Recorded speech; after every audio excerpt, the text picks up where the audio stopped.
Nah ini kan pemberitaan kita bisa berbantah-bantahan ya. Karena kita sama-sama mengandalkan apa yang diberitakan oleh sumber Anda. Dan yang saya baca adalah, yang saya lihat di videonya adalah sumber yang bisa aja ada bilang sebagai, oh itu kata Barat.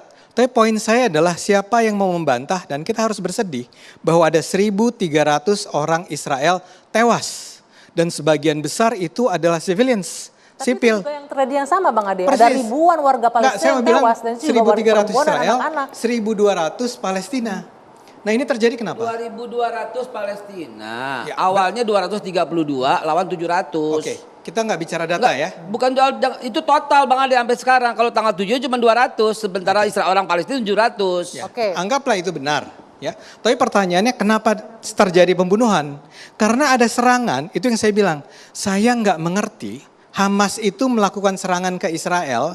Anda nggak yakin dengan kekuatan Hamas? Artinya ada yang membackup di balik itu? Bukan. Atau apa? Anda itu Hamas itu sangat lemah dibandingkan dengan Israel. Oke. Kalau saya jadi orang Palestina, saya tahu nih kalau saya serang Israel, Israel akan membalas dan terbukti dibalas.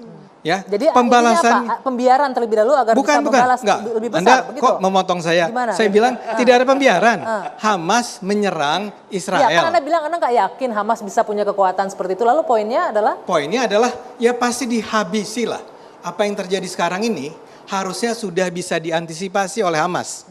Bahwa kalau saya melakukan serangan terhadap Israel, Israel akan membalas. Dan Israel itu akan didukung oleh Amerika Serikat, oleh Inggris dan seterusnya. Siapa yang membackup Hamas? Iran, Hizbullah. Apa bandingannya? Saya bersedih sekali bahwa setiap hari kita akan menyaksikan pembunuhan terus-menerus, penderitaan. Apakah artinya masyarakat Palestina dan Hamas tidak punya hak untuk melakukan serangan balik setelah puluhan tahun Israel melakukan hal yang sama? Saya bicara realistis. Betul. Ya. Kalau saya mau bilang begini sebentar, Babe. Saya kalau berhadapan dengan orang yang jauh lebih kuat, saya pukul dia pasti mukul saya balik jauh lebih berat. Dan saya mungkin akan mati. Makanya saya tidak akan memilih untuk memukul dia. Untuk bisa mengalahkan dia. Itu yang harus dicari jalannya. Nah inilah yang dikatakan gini. Anda harus sadar. Ada Fatah. Fatah inilah yang mengatakan kita nggak bisa memperjuangkan kemerdekaan Palestina dengan cara berperang melawan Israel. Karena ini dua kekuatan yang sama sekali tidak sebanding. Iya. Nah ini yang saya pertanyakan. Tapi diplomasi pun kan nggak bisa juga berhasil begitu kan yang dilakukan. Jawab 1 menit supaya Bang Ade nggak bingung lagi. Ya. Bang Ade mau tahu kenapa Hamas menyerang? Kenapa? Karena dia mengharapkan orang-orang yang masih punya hati nurani di seluruh dunia membantunya. Dan ternyata belum selesai sampai di situ. Tidak ada yang Justru bantu. presiden pertama, Presiden Jokowi, yang pertama kali mengatakan simpati dan hentikan serangan itu. Betul. Dan Presiden Jokowi pada tanggal 7 bulan 3 tahun 2016 mengatakan mendukung untuk mengusahakan memboikot seluruh produk-produk Israel. Ya. Jadi mesti kita hargai, hormati bahwa organisasi yang bernama Hamas berani mempertaruhkan nyawa supaya apa? Supaya dunia mengakui dan Siapa yang jadi Palestina. korban serangan dia? Masyarakat sipil, perempuan-perempuan, anak kecil, Ya, itu di ibu, Palestina. orang-orang sipil. Oke, itu artinya- menjadi korban dari serangan ini. Bang Ade, artinya dengan kekerasan tidak akan jadi apa-apa, akan banyak korban, tapi dengan diplomasi juga tidak ada hasilnya juga, Bang Mardhani. Saya mau Sebentar, masuk begini.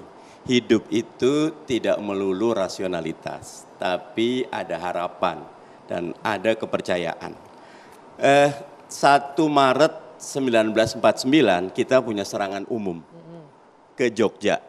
6 jam Jogja bisa kita kuasai. Habis itu kita ada invasi agresi 1, agresi 2. Buat teman-teman kita di Gaza, dan ingat kalau Anggi lihat bukan cuma Hamas loh di situ. Ada yang Far East juga dukung juga. Karena di yang pakai tudung merah itu bukan Hamas. Jadi itu bukan Hamas, itu kelompok kiri bahkan. Jadi yang nyerang ini bukan cuma Hamas. Hamas kelompok kanan nyerang. Karena apa? Faktanya begini, ini saya mengangkat ini. Siapa sih yang teroris sebenarnya teman-teman? Nih ya, ini faktanya. Dari 2008 sampai 2023, 6.400 warga Palestina yang meninggal, cuma 300 warga Israel yang meninggal. Yang luka dari Palestina 1.500-an, 154.000. Yang Israel 6.000. Nah, nanti ini di Kompas, tegas Kompas mengatakan begini, Mbak Monik mungkin harus datang ke Gaza. Gaza itu neraka dunia, the biggest prisons on the earth. Ya. 2,2 juta orang. Hidup di Ya, 410 dan bukannya mereka nggak kilometer, bisa ya. menghasilkan air, tidak bisa menghasilkan listrik, tapi Israel memutuskan tidak boleh ada air, tidak boleh ada listrik, tidak boleh ada makanan yang masuk ke dalam Gaza kecuali dikontrol oleh Israel. Mbak Monik lihat, Menteri Pertahanan Israel sendiri yang mengatakan mereka itu animals gitu loh. Orang Gaza itu dianggap binatang oleh Menteri Pertahanan Israel. Itu Karena salah ya, itu Pak? betul. Nah, makanya Mbak Monik bedakan antara Yahudi dengan Israel itu berbeda penuh gitu. Tadi Boleh Bang saya Ade, bicara? orang Yahudi, Bang, tunggu dulu.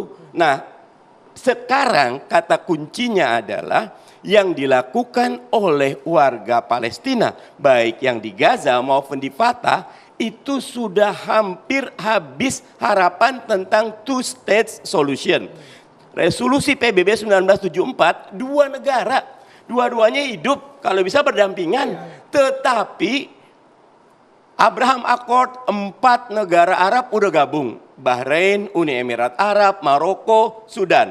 Saudi dalam beberapa hal udah tinggal selangkah lagi. So kami ini bagaimana? Dan karena itu 7 Oktober 2023 jangan dikira itu serangan teroris, itu bagian dari orang-orang terjajah yang ingin menyatakan hak merdeka kami harus ada, hak merdeka kami harus wujud, karena itu ini yang bisa kami lakukan. Semut saja, semut diinjak oleh gajah sekalipun mati Pasti nomor akan 2 melawan, gigit ya. dulu gitu loh. Ya. Dan karena itu yang harus dilakukan sekarang, hentikan kekerasan. Kekerasan tidak ada baiknya, baik kedua belah pihak. Tetapi yang kedua, kemerdekaan Palestina jawabannya. Tanpa merdeka Palestina, kekerasan akan terus berjalan. Begitu. Boleh saya Poinnya bicara? itu. Tadi Bang Ade bilang perang tidak akan menjadi solusi, diplomasi juga tidak akan. Tapi Mbak Monik bilang diplomasi menghasilkan. Iya. Tapi nanti kita jawab ya. Kita jeda dulu sejenak. Dua sisi akan kembali saat lagi.